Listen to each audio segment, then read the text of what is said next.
Sounds States of America. like communism. Say what? And the United States is the United States of America, right? Right. Okay. All right. All right. Soviet socialists. So doesn't it seem odd? Well, it seems odd to me that they would like make a an association like that. Well,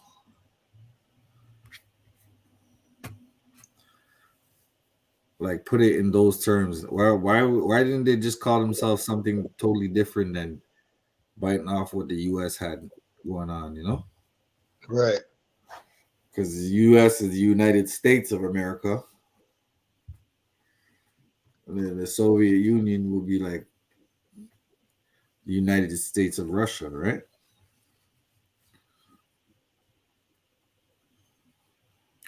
Now, why is that similar? What was the purpose of that? For us to know that, we would have to go back in history and really break shit down, you know?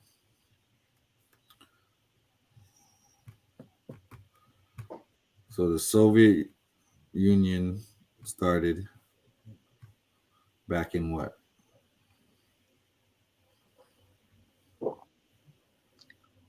I'm not sure exactly when they started, but I could tell you like they used to be allies at some point in time. In the 50s, right? And you know what I'm saying? So like now that they're going head to head, it's like the whole game changed, right? But they apparently they always had like a weird relationship. Just Right. according to the Google and stuff like that. So it's like before they were allies. Now they're going head to head. Right.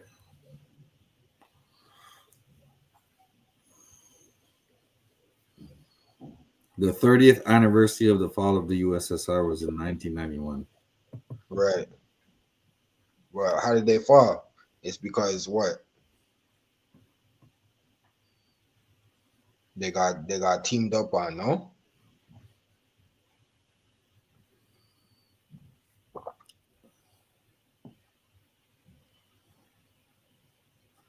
Basically, and it's quite peculiar because we try to figure it out, we try to break it down, but it doesn't make any type of sense. You know why it doesn't make any sense? Because there's more than one player involved. You have to understand. The U.S. is the U.S., right? But the Soviet Union, they have like low key partners, different countries, right? Right. But then again, there's a lot of countries that don't like them either because they're so uh Well, in the words of our great brother Chris Tucker, you're gonna do it like this: follow the trail of the rich white man. You know what I'm saying? The money always tells a story. You know what I'm saying? at the And, end of the day, it's all a and money scheme, right? It's all a money scheme. yeah. So who's the rich white man in this scheme right now? So the rich white man in this scheme right now. Putin? It's not Putin? Let's check it out, man.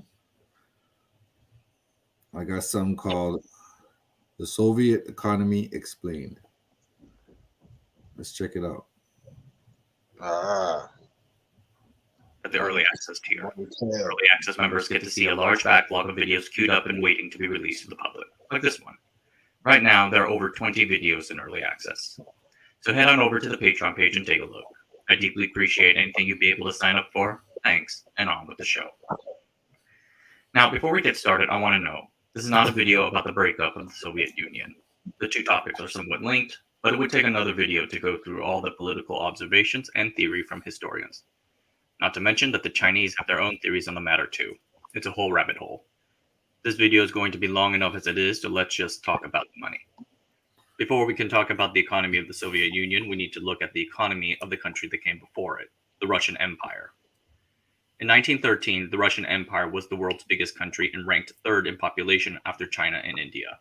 But that was pretty much all that distinguished Russia from everyone else, economically at least. The country's population was mostly poor and agricultural like the rest of the world average. Their incomes were on par with the Japanese and Latin Americans, above those living in Africa, India, and China, but far behind the rest of Europe.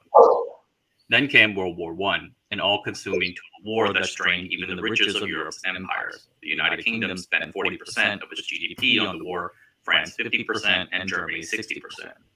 And more than just being the biggest market buyer, governments intervened to control resources and output so that producers can guarantee supplies to the war effort. This was the command economy before the command economy ever existed as a concept. The war devastated the Russian Empire. National income fell 80% from what it had been before the war. The government had a hard time feeding its 9 million soldiers because drafting men and horses to the front meant that they were not at the farms farming. Shortages forced the Russians to borrow foreign currency and print money so to import supplies from abroad. When real production cannot keep up with the growing monetary supply, inflation happens. Inflation rose to 6% a month from 1916 to 1917. That sounds bad, and it was. But truth of the matter is that things sucked quite badly for everyone back then. At the time of the Bolshevik takeover in 1917, the economic situation was dire, but was not notably worse than what everyone else was going through. The first year after the assumption of power, the Bolshevik government attempted to establish a command economy in line with its ideological goals. They confiscated the surplus food supply, nationalized industry, and seized the estates of both the church and aristocracy. But in the second half of 1918, a group of anti-revolutionary forces called the Whites banded together in an uprising against the government, whose army we will call the Reds. Various foreign countries intervened on both sides, worsening the conflict. What happened was a brutal civil war that lasted for over 5 years and killed millions of people. Coming so soon after World War I, the Russian Civil War annihilated infrastructure, transportation networks, and industry. Incomes fell back to levels not seen since the pre-modern era, around $600 in today's. I didn't know Russia had a civil war. Puts a lot of things into perspective. They're already cleaning up house. You know? Let's continue. Dollars. Famine and government failure abounded. In 1921, Lenin announced a new economic policy that sought to restore farmers' incentives to produce agriculture. Amongst other things, it replaced the seizing of all surplus goods with a progressive tax. Lenin was essentially backing off his attempt to create a command economy. This policy shift spurred relief. Things got off to a bumpy start. There was yet another harvest failure and yet another famine. But after a year, farms were producing again. Small businesses and markets were sprouting up in the countryside. The economy began to recover from the devastating effects of the two wars. By 1928, Stalin had defeated his enemies on the left and was working to establish himself as the undisputed party central. That year, he discarded Lenin's new economic policy and tried for the second time to establish the command economy with the first 5-year plan. At this time, you can describe the Soviet Union's economy as being starved of capital, like infrastructure and industrial factories, but with plenty of labor. Stalin set into motion the defining strategy that would drive Soviet growth for a generation: heavy capital investment to build up capital. These capital investments would go into the production of producing goods, machinery, factories, power stations, railways, and other items of heavy industry, things that help make other things. These goods eventually helped produce more steel, electricity, and machinery, which were reinvested into yet even more steel, electricity, and machinery, a feedback loop. Another major reason the Soviet Union tried again to institute the command economy was that it was heavily militarized. The Soviets faced hostility from foreign nations from the very beginning of its existence. The Allied nations actively intervened in the Russian Civil War on the side of the White Army. The Soviets did not trust the West, and that pushed their economy in a certain direction.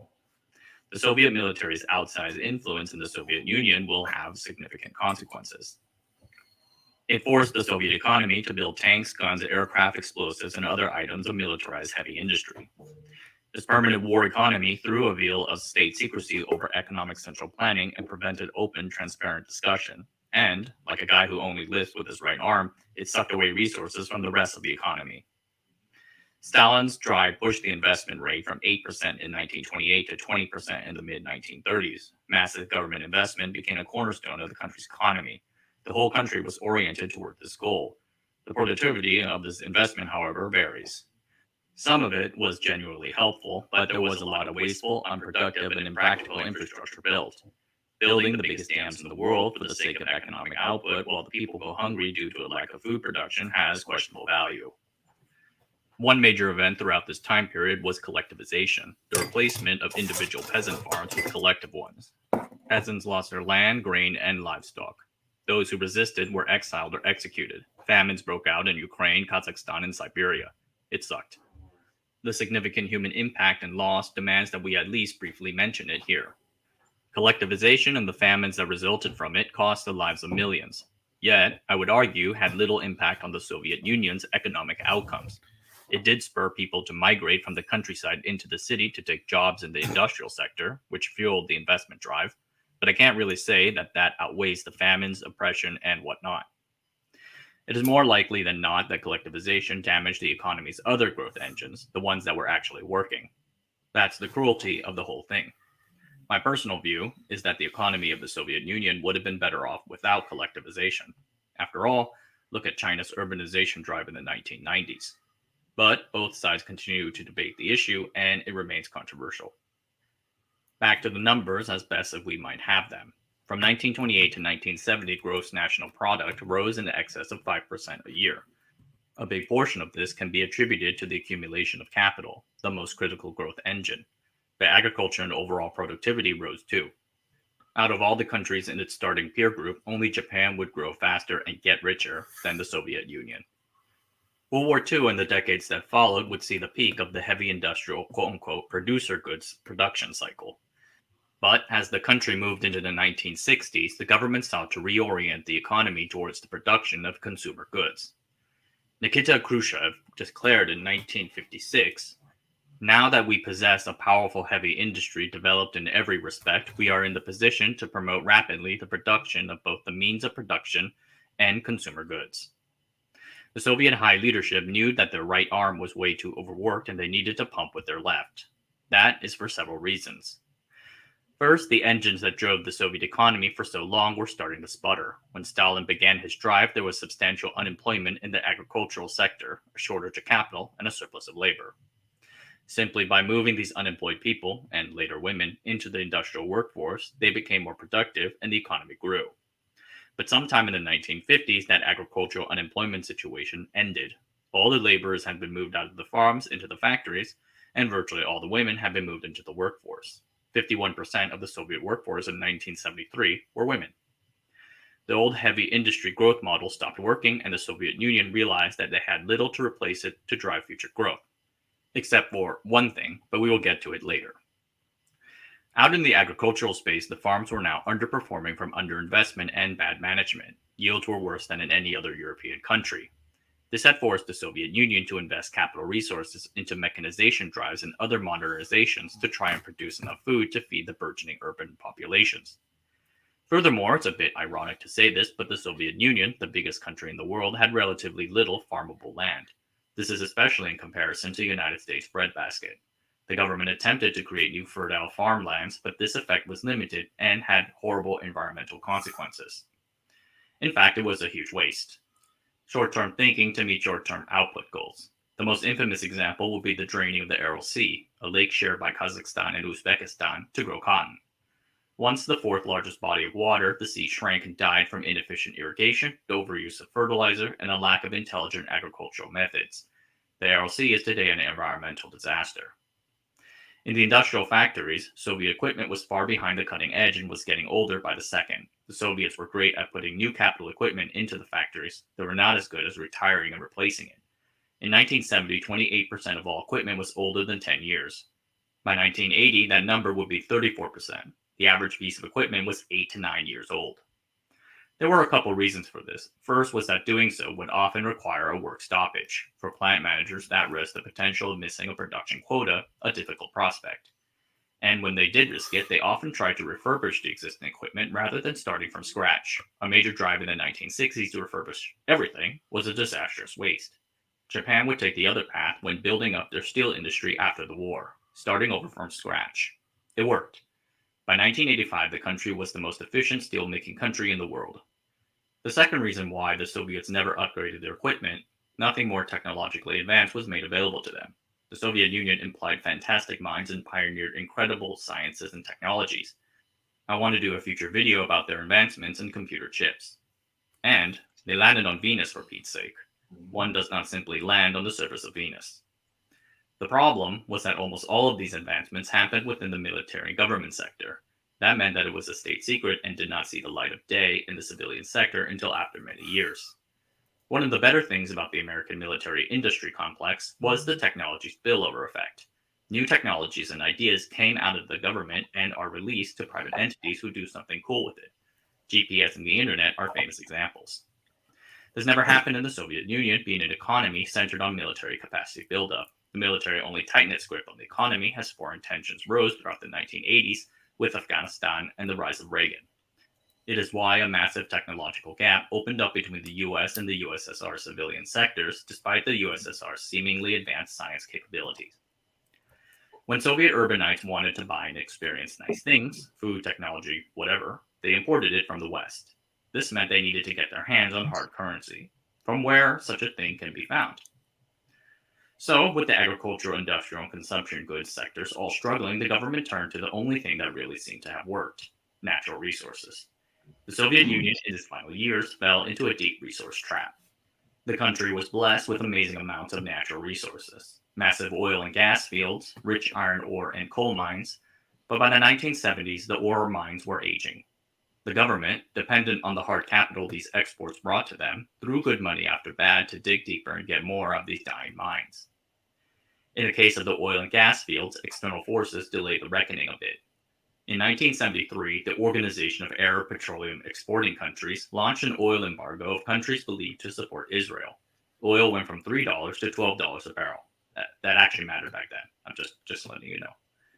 The Soviet Union lucked out into being one of the few big oil suppliers still able to sell to the embargoed countries. They had switched to using natural gas so that they may have the opportunity to export its oil for hard currency. Soviet exports to the West grew 26% from 1970 to 1980, and a big portion of that was oil. But by then, those oil fields were already losing their productivity. From 1975 to 1985, oil investment costs went from 28% to 39% of the total Soviet investment budget. Employment likewise soared by 25%, yet the actual output of oil fell by 21%. This was a disaster. Again, same with the ore mines, the Soviet economy found itself trapped. It used the hard currency it got from selling oil to fund its imports of food and consumer goods. This was not sustainable and everyone knew it. Yet, the oil was costing so much money to get out of the ground that it sucked away resources that could have been used to improve the agricultural and domestic consumer industries. But as long as oil prices stay high, then the economy can limp on. If prices in fact went higher, then there might be enough savings to invest and actually escape the trap. If oil prices crashed, though, then all bets were off, which is what exactly happened a few years later when the Saudis decided to end the embargo and return to the oil market, kicking off the 1980s oil glut. The glut and the mini recession together would crash the price of oil from a high of $40 in 1979 to under $10. This would spell the beginning of the end for the Soviet economy. Without sufficient foreign currency income to fund its operations, the economy essentially went bankrupt. The 20-minute video that I watched on the Soviet economy framed it as a flawed, contradictory system that did not understand proper economic principles. I find that a bit facetious. After all, the Soviet Union survived for 75 years. What was happening when the Soviets were fighting Germany or facing down the United States and Cuba? The reality is that the Soviet Union built up its economy on a series of well-grounded economic principles, similar to those followed by other developing countries around the world like Japan, South Korea, and Taiwan. I have discussed other similar situations in my videos on economic development. Unlike those Asian economies when the Soviet engine first started to sputter due to fundamental demographic issues, policymakers found themselves unable to swap out their one-trick pony and anchor against external shocks. But up until then, it really did grow quite well. People argued that the Soviet Union should not be given credit for its economic successes because it came with brutal political repression, horrible famines, and an emphasis on heavy industry without care for other parts of the economy. Fair arguments, all of them, and I'm very sympathetic to it. I certainly would not have wanted to be born in the Soviet Union during those times. I once read a book by Anne Applebaum on the Soviet takeover of Eastern Europe and East Germany, Iron Curtain, and it was a depressing book with a sad outcome. An economy is more than a sum of numbers and outputs. It's a representation of the life and livelihood of its inhabitants. The Soviet Union had 300 million people at its peak. Its economy failed to give them the growth and livelihood that those people deserved. That failure should serve as a lesson for us all, and we should study it earnestly and honestly, rather than simply slapping a sticker on it and calling it a dud. All right, everyone, that's it for tonight. Hope you all guys take care of yourselves. If you want more content, feel free to subscribe to the channel.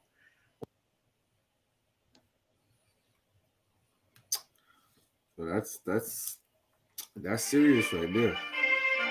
C'est de toute beauté, de toute beauté. Une grâce incroyable. When you really look at it, they started like other developing countries, but didn't really thrive, continue to thrive. They spent most of their money on military shit. Right. And drilling for oil,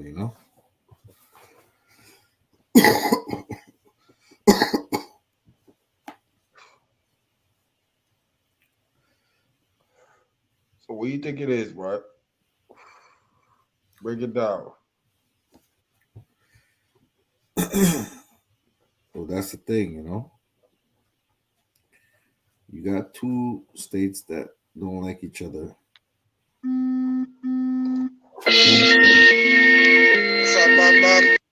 Yo. Yo, you wanna come down with the key, or you want me to come up? Come up real quick. All right. What's the code again? 02012. Green button. Okay, 02012. All right, I'm coming. Yeah, man. My bad. Yeah, man. So basically, how I see it is this: the U.S. They're like, yo, man, Ukraine has a lot of shit. Yeah.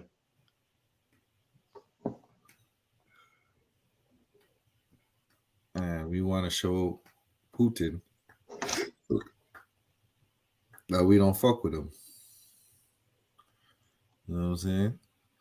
Because I think they have something with they have a grudge from Trump, Yeah. Because Trump was really buddying up with Putin a lot. It basically went against President Zelensky, and he said that he accused him of corruption in his government. You know what I'm saying? Yeah. But Zelensky didn't really bite on it. And then fast forward, Trump's no longer president, and you have this war going on. Whew. Oh boy. And Biden is like,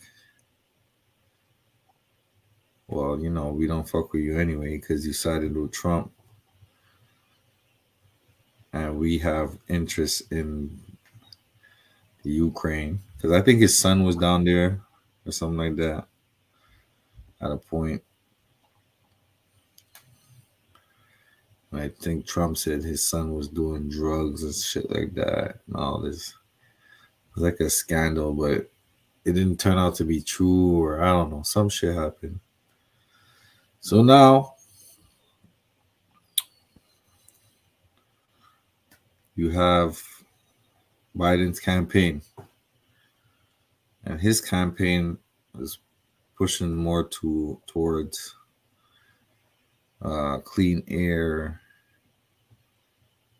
away from more into like electricity and all that, Yeah. and away from fossil fuels and fracking. so to speak, what they talk about fracking. So now,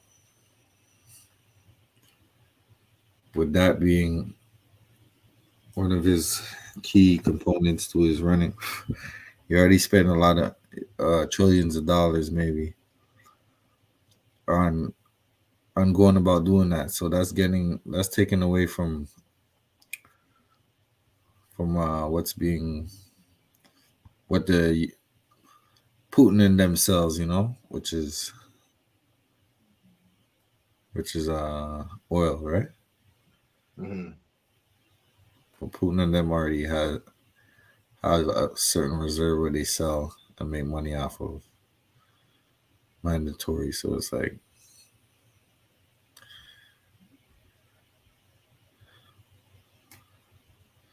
some countries are ran off of certain things, Right.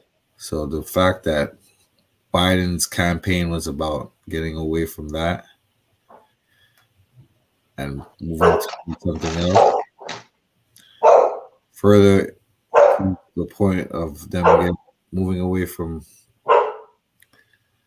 the whole Soviet Union thing, and pushing democracy in Ukraine. But the Yeah. thing about it is, Ukraine, Give me 2 seconds. yeah. Keep going though. The thing about it is, Ukraine back in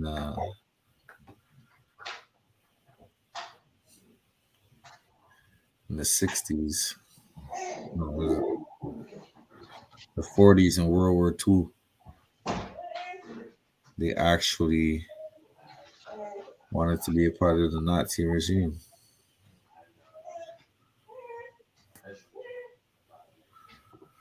And then they got tricked, and I think in one day there was a slaughter massacre of 33,000 Jews from Ukraine in one day. So it ain't nothing to joke about. Some real shit. So I feel like the fact that they were moving away from fossil fuel or whatever, well, proves that they wanted to get Putin out of power, The new world is moving towards something more efficient and away from something that could potentially eventually do damage to the world.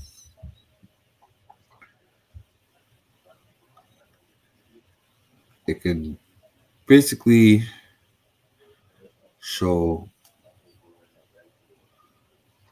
that Russia doesn't have much power aside from that. So when it comes to really understanding power, it all depends on how many people you could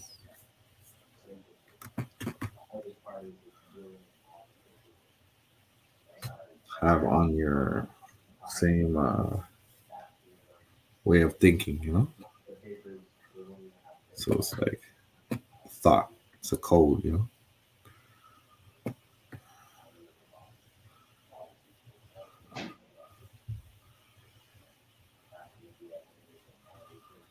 So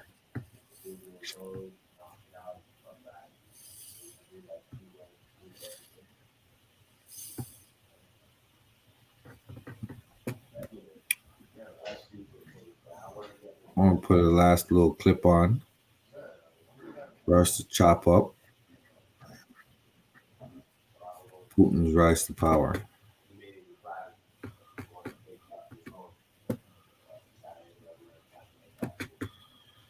Someone put this out 7 days ago, and I like to hear new shit,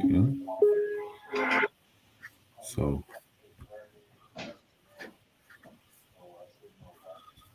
make y'all hear it real quick.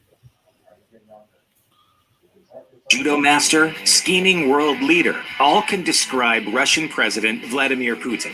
So how did a relatively unknown former KGB officer become the leader of Russia? The real story of Putin's rise may surprise you.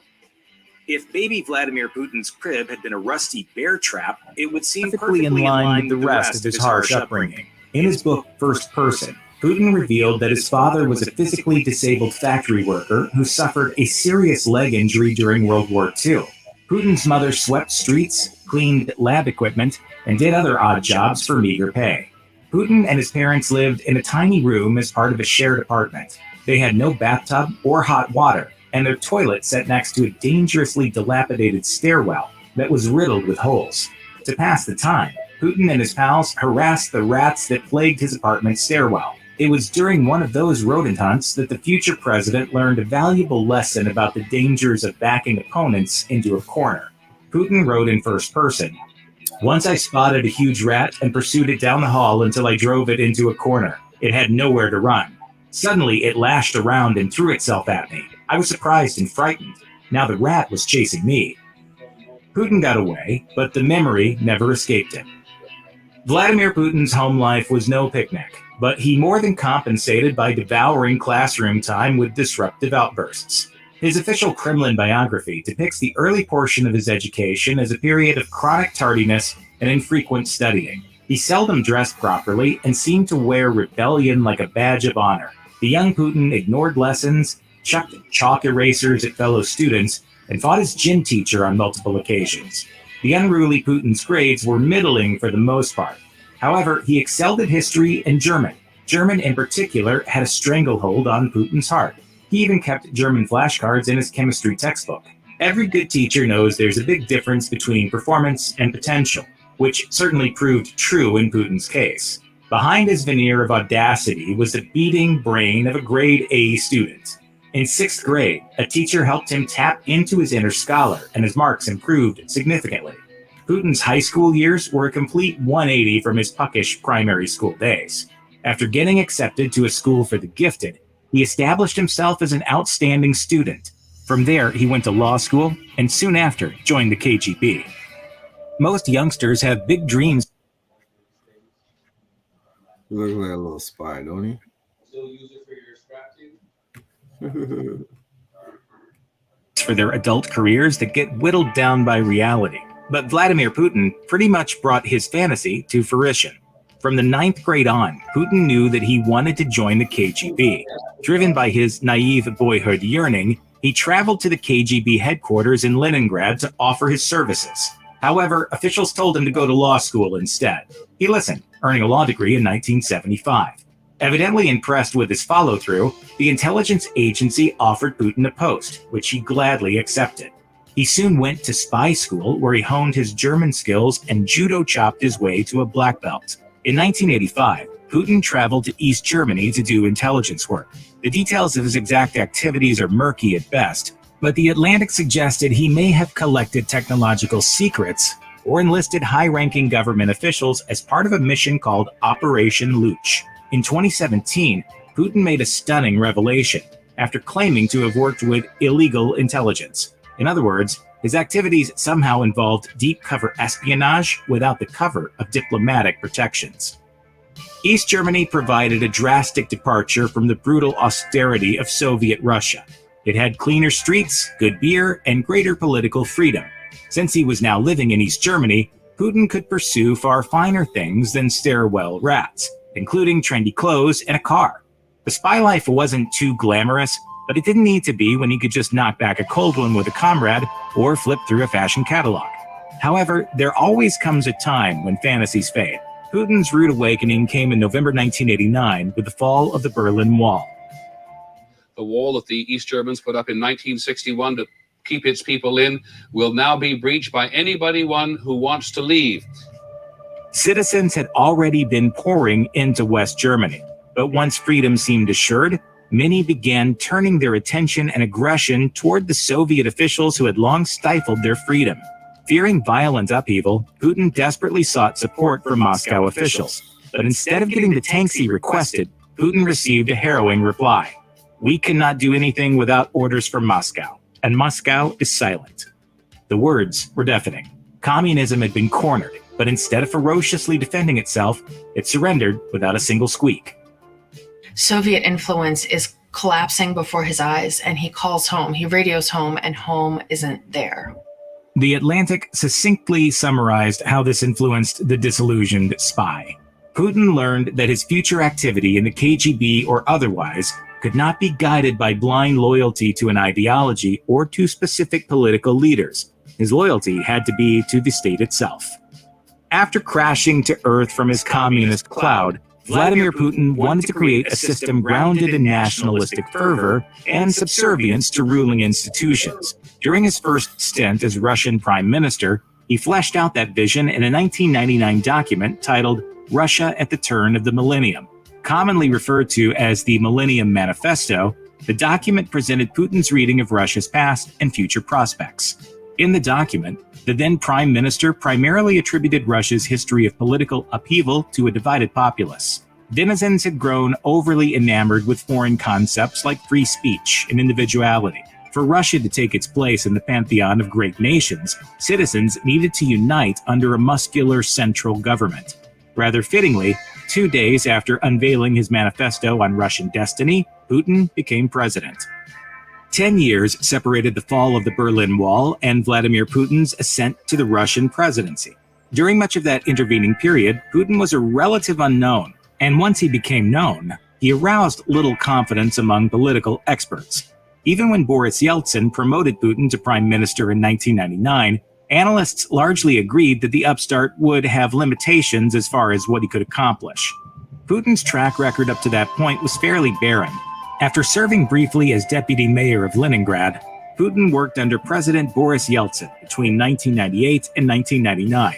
He started as a liaison between the Kremlin and lower government offices, became head of security for a while, and soon got tapped to be prime minister. 5 months later, Yeltsin stepped down and named Putin president. In less than 2 years, Putin had gone from being a political question mark to a giant red exclamation point. However, as the Washington Post reported, the young president won public approval by waging an aggressive war against Chechen rebels and touting himself as a tough guy. When the time came to officially elect a new Russian president, Putin won decisively. Future starts here and now. Future is you. Hey guys, go check out Artlist's new plan now. It's monthly, it's affordable, and it's made for us. RT hilariously refers to Vladimir Putin as a, quote, judo knight, and features him swiveling his hips and tossing docile opponents about like dolls. Judo is so essential to Putin's identity that he politically aligns himself with billionaire judo enthusiasts.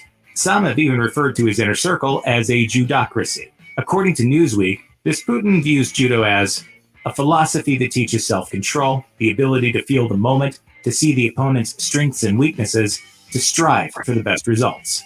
That ethos has come to define his political decision-making and approach to geopolitical conflict. According to Russian Deputy Finance Minister Sergei Alexashenko, Russia's 2014 Crimea takeover perfectly illustrates the president's judo state of mind. According to the Deputy Finance Minister, rather than engaging in a bloody battle, Putin curried favor with ethnic Russians in the Ukrainian military, largely eliminating the need for fighting. Viewed in light of Alexashenko's assessment, it seems fair to say that the judo knight turned his opponent's main line of defense into a defect. In a similar vein, political wonk Nikolai Petrov has argued that Putin uses economic sanctions on Russian businessmen to consolidate power. It seems that in a world where geopolitics often gets likened to chess, Putin trips up adversaries by playing a different game altogether. In many ways, Vladimir Putin is a historical hybrid, a Soviet-era holdover adapted to modern times. That becomes abundantly clear when one examines the way he wields information as both a shield and a weapon. As Wired explained, unfettered information makes Putin uncomfortable, given his KGB training.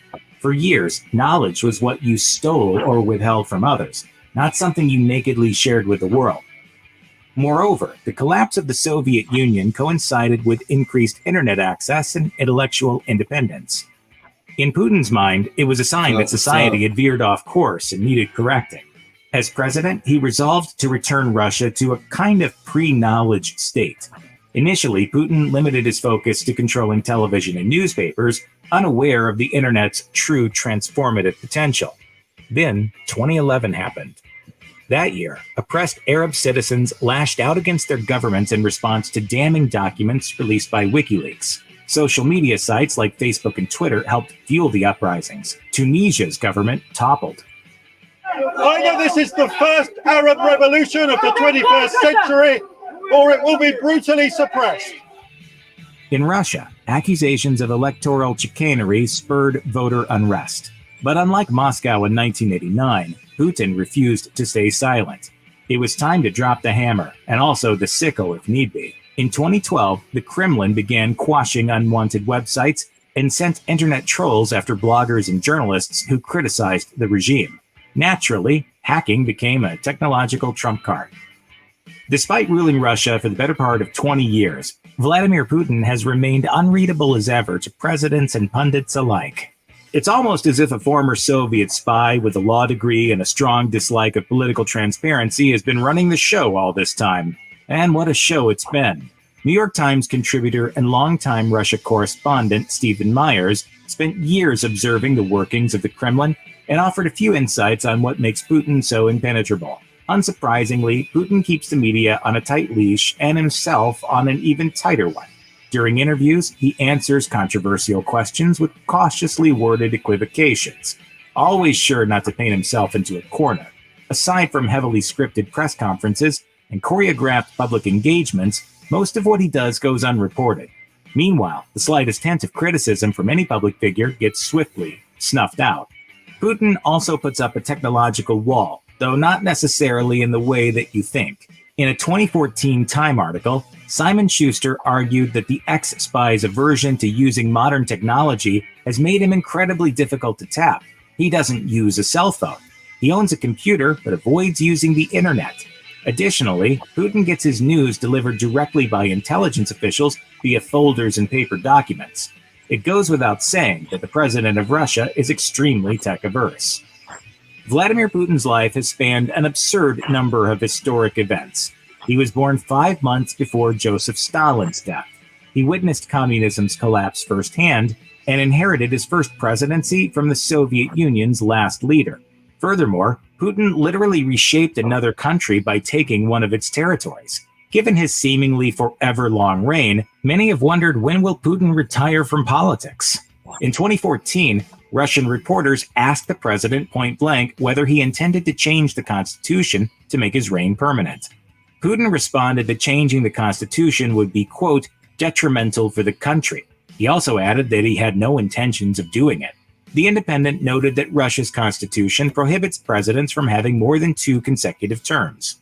Putin became a 3-term president by simply taking a break in between to become prime minister a second time. However, in 2021, he signed a law that would allow him to potentially serve until 2036. The new legislation essentially zeroes out his previous terms. Currently, nobody knows his intentions because, as Putin put it, he has yet to decide if he'll leave the presidency. After all, the truly powerful don't have to cling to their power. They simply have it. Check out one of our newest videos right here. Plus, even more grunge videos about the world's political leaders are coming soon. Subscribe to our YouTube channel and hit the bell so you don't miss a single one. Yeah, so what do you think about that? To be honest, They say the man's been running things for since 2000. Huh? Since 2000? Yeah. 20 years? Yep. Man had a 20-year reign. Yeah. That whole thing is... That's the thing about those countries. Like, they don't really have no real power. Like, the people. Well, yeah, communism. But still, Like, they don't have no real power, so they can't really You know, it's that system that you can't really get around it because it's been implemented from centuries, 4 centuries. So it's like, hey man, it's a cold world out here. But you see how he man stays away from technology. I thought that was interesting though. Yeah. You know. Hold on, give me 2 seconds. The man said he has a computer, no internet. He has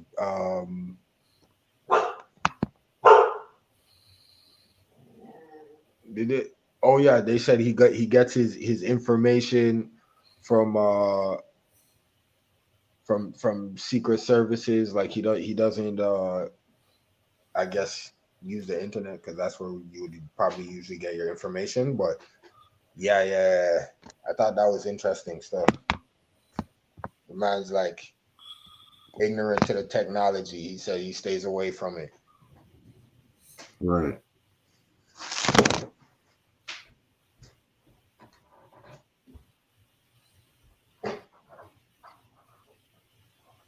No, that's a fact.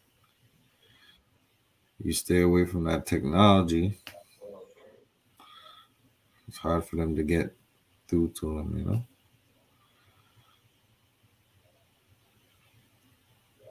But also,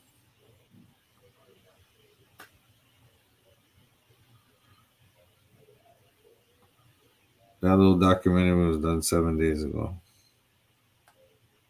I think it was right before he decided to declare war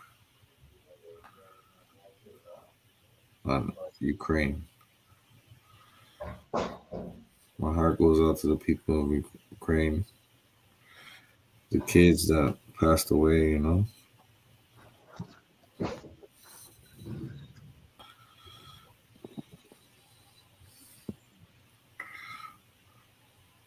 But yeah, that shit is crazy, man.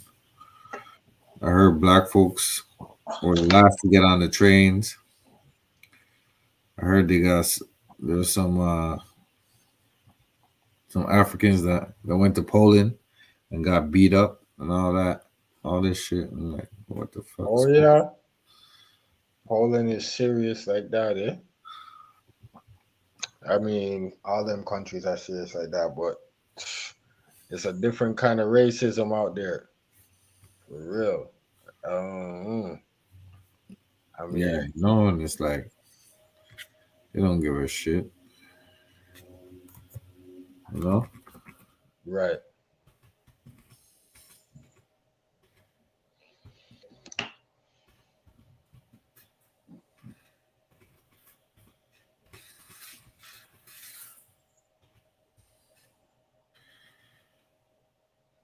Okay, so now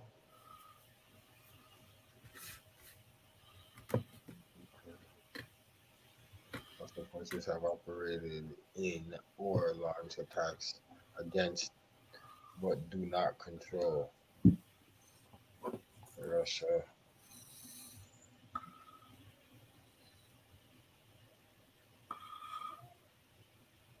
Russian control. Oh shit. Russia is on a rampage, you're saying.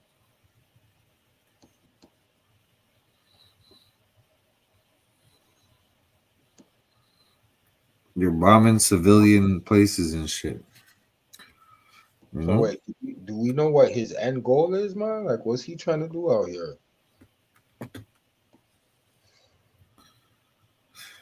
I don't know. Fast forward.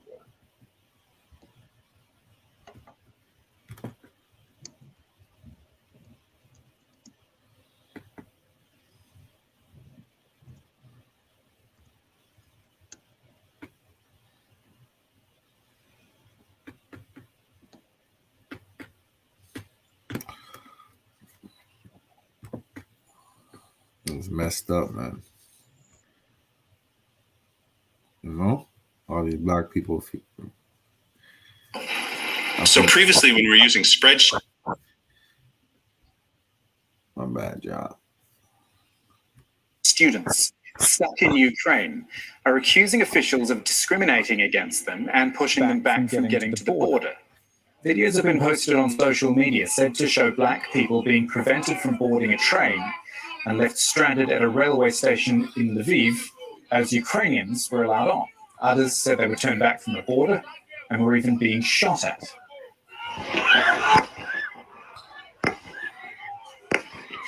Like this video, Indian students claim Ukrainian guards on the Polish border beat them up and didn't allow them to cross. Tens of thousands of international students have been stuck in Ukraine since the war started. On Skype with us now from Warsaw is Monica Matos, a human rights activist working for the NGO Grupa Granica. Monica, thank you for your time. In your opinion, what's happening here? Why would, I mean, there's a lot of international students in Ukraine, as I've learned. Why the discrimination against them? We think it's really just honestly first of all, I think it's on both sides. So the Ukrainian border guards are preventing people from passing through, and then the Polish border guards are not better.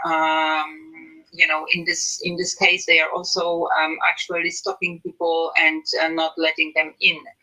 We don't know why exactly. I mean, I think it's just a question of not having Ukrainian passport.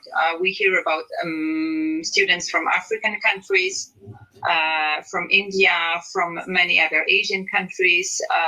We also hear about people from countries that, the people who actually were trying to flee the war in other countries, so Yemen and Syria. Mm-hmm. There's also people, right now we are solving the case of a Yemeni boy who is stuck at the border in Medica, who is trying to pass through, and there has been huge issues and problems to let him actually enter Poland. I don't know if it's solved yet right now, because I've just been on the phone about this case. Mm-hmm. And so I don't know what's exactly the reason. I think it's really just an issue of not having Ukrainian passport. And I just want to add that, the racism from at least Polish government and Polish authorities has been widely known already. We criticized the fact that, the Border Patrol is actually still operating on the northern Polish-Belarusian border, and they are still not letting people in and apply for asylum, whereas we are rightly so allowing Ukrainians fleeing war, enter EU without any issues, without any problems. This is bluntly unfair, I think. Do you know if any government, any officials from either side are actually acknowledging there's an issue there, or to them are they just viewing it as, I did cocaine one time. It's a chaotic situation, we're suddenly in a war situation and there's so many people flooding the borders? I cannot speak for Ukrainian border guards, but the Polish Border Patrol, yesterday they issued a very short statement on Twitter, I think in reaction to all of those videos and news on social media, saying that we need to stop fake news because it's actually fake and they are allowing everybody in. Well, I mean, maybe it is true, maybe they are allowing everybody in, but it actually takes quite much longer time for people without Ukrainian passports to cross the border, and quite often they are moved back to the end of the queue. Monica, thank you so much for your time. Another part of this story which we must address, and we thank you for your expertise. Thank you. This revolutionary new device can... Yeah, man. So you see how it's done. They make it seem like it's a passport thing. Nah, it's racism, bro. Point blank, period. Right. Because they knew there was refugees, dog. You think you're asking all the white people for passports?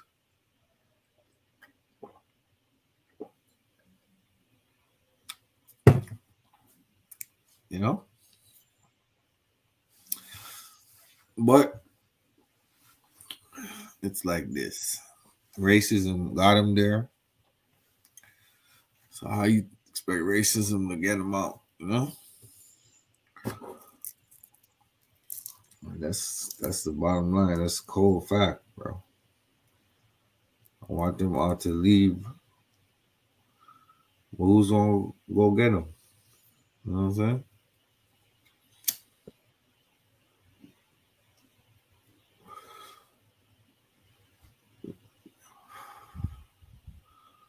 They're trying to leave, and then the other border don't want to take them.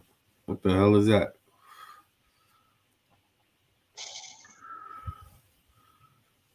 And bombs are dropping. You know what I'm saying? Yeah. What are they thinking?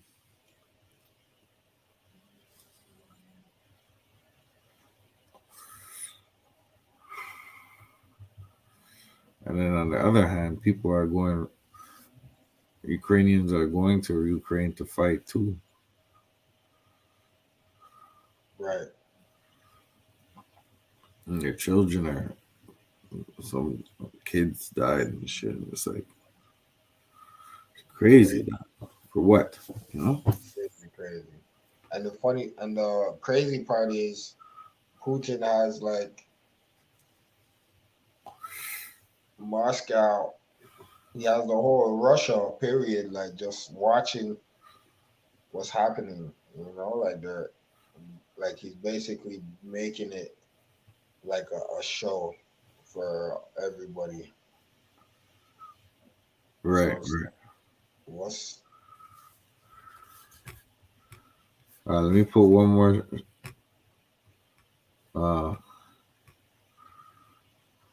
thing on about that, and then You've seen the situation in Ukraine. You've seen how the world is responding. Now, let me show you how the world is covering this invasion. I'm talking about the media, especially Western channels. How are they covering Russia's invasion? With blatant racism.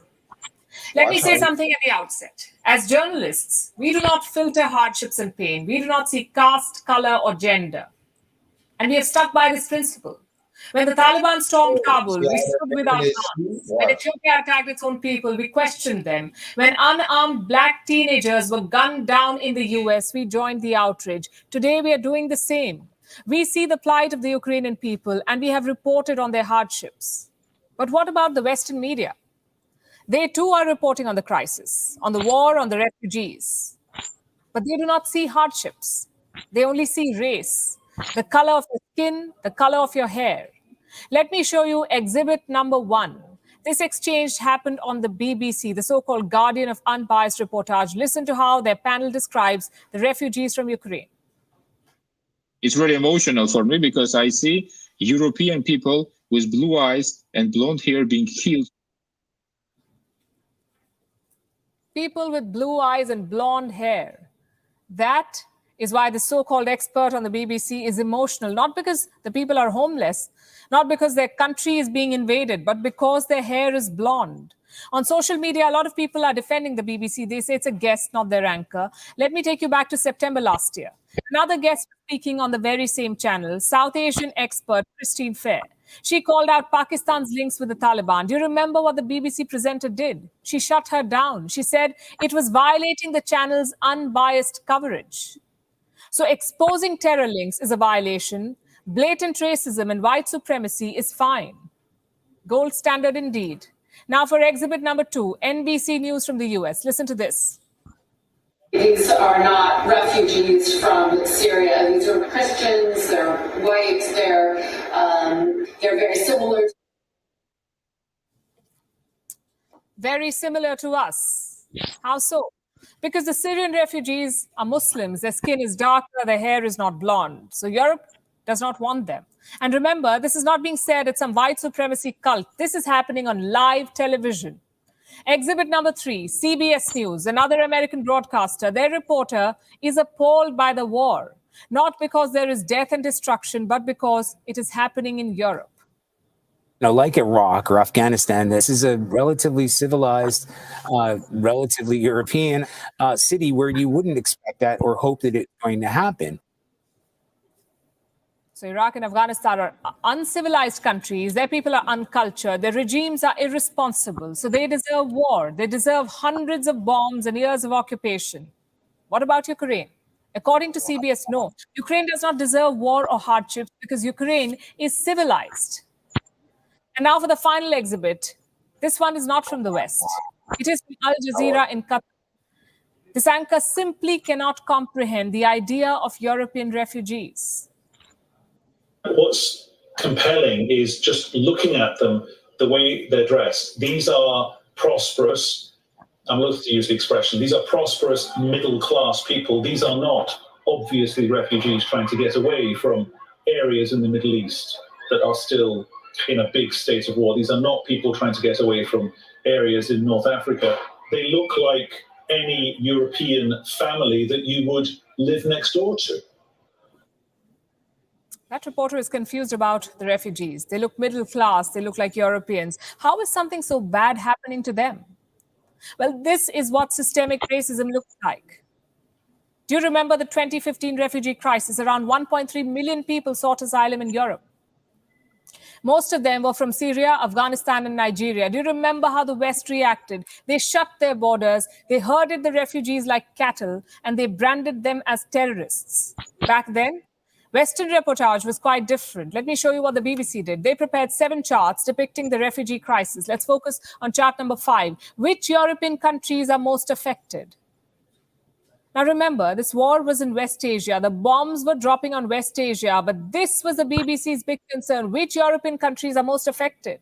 Now, just to be clear, we welcome what Europe is doing to host Ukrainian refugees. They deserve all the help. Our question is, why just Ukraine? Ukraine is not a member of the European Union. It is not part of NATO. So what explains this level of assistance? Racism. You see, Ukrainians are Europeans, hence they get the red carpet, but Africans and Asians get border crackdowns and refugee camps. Western media is part of the problem, I have to say. They reflect the public mentality, their sense of European supremacy. And the problem is, governments are not doing anything to help. In fact, they're adding fuel to this fire. Let me show you what Bulgaria's prime minister said about refugees. I'm quoting. These people are intelligent. They're educated people. This is not the refugee wave we have been used to. People we were not sure about their identity. People with unclear pasts who could have been even terrorists. That was a European head of state. He's openly calling West Asian refugees terrorists. If this does not expose Western hypocrisy, nothing does. They invaded Asian and African countries. They waged war. They committed war crimes. And when the people fled, they shut their borders. What does this tell you? That refugees were never the problem. That money or borders were not the issue. The issue was race. Think about it. WION is now available in your country. Download the app now and get all the news on the move. Don't buy real estate. That's crazy. No matter which way you slice it. This is the world we're living in, dog. You know what I'm saying? It comes down to racism. It's like, yo, David against Goliath. Ragtags against Behemoth. I don't know, man. What I know is this. Flags mean something, man. Red, white, and blue in Russia, and it's red, white, and blue in America. Right. And England, too. And France. So,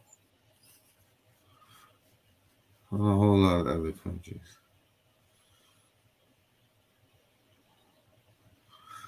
So, you gotta see the bigger picture, you know?